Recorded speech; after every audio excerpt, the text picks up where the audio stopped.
Hi everyone. So in today's lab, we are going to create a dynamic website for our cafe business. In the previous lab session, we created a static website for the cafe business, but there have been concerns from the customers and they would want to be able to view the menus, place orders, and also track their orders. So this is what we are going to do. So in this lab, what we are going to do is one, connect to Cloud9, which has been configured, right, or made available on an existing EC2 instance. We'll also analyze the EC2 instance environment and then confirm the web server accessibility, and we'll now install the web application on the EC2 instance, which will also use the systems manager parameter store. Okay, and then we will now test the web application, create an AMI, and then deploy a second copy of the application to another AWS region.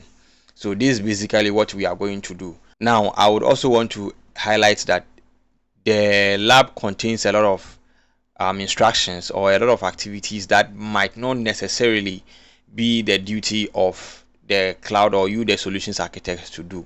Talk of database, talk of the web application, editing the web interface or the web server. Some of them will leave that one to the web developer, and then we'll leave the database bit to the database developer. But however, as far as this lab is concerned, and since it's more or less like a partially guided lab, you will have to do all those things by yourself. So you don't need to say worry too much, right? You don't need to worry too much about the volume of it, but you have to take note of the most important things that you do as a solutions architect. So that is connecting to the Cloud9, familiarizing yourself with the Cloud9 interface, you being able to analyze the EC2 instance to confirm that yes, the web server is able to access the web server, and yes, you now install a web application on the EC2 instance, right, which will also use the systems manager parameter store. This is also another AWS service. Okay, and then we'll now test the web application. We'll create an AMI and then now deploy a second copy of the application to another AWS region. Great.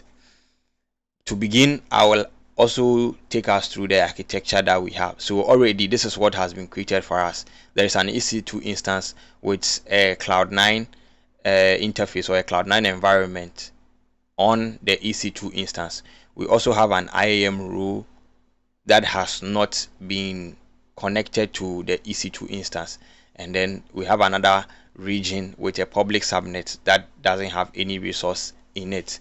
So at the end of the lab, this is what we are going to get. We will have our systems manager, right, connecting to the EC2 instance. So the EC2 instance that is running the cafe application will also use the systems manager for some parameters that has been configured into the systems manager parameter store. Okay, and then we'll now create an AMI from the instance after installing all our web application and then its needed dependencies. We'll now create an image of it, copy the image to another region, and then now create an instance from this image, which will also use the systems manager parameter store. It is also worth noting that the EC2 instance will assume the IAM role in order to connect or use the parameters in the systems manager parameter store. So that will be it for this first part. It is for us to appreciate what we are about to do. So I'll see you in the next video.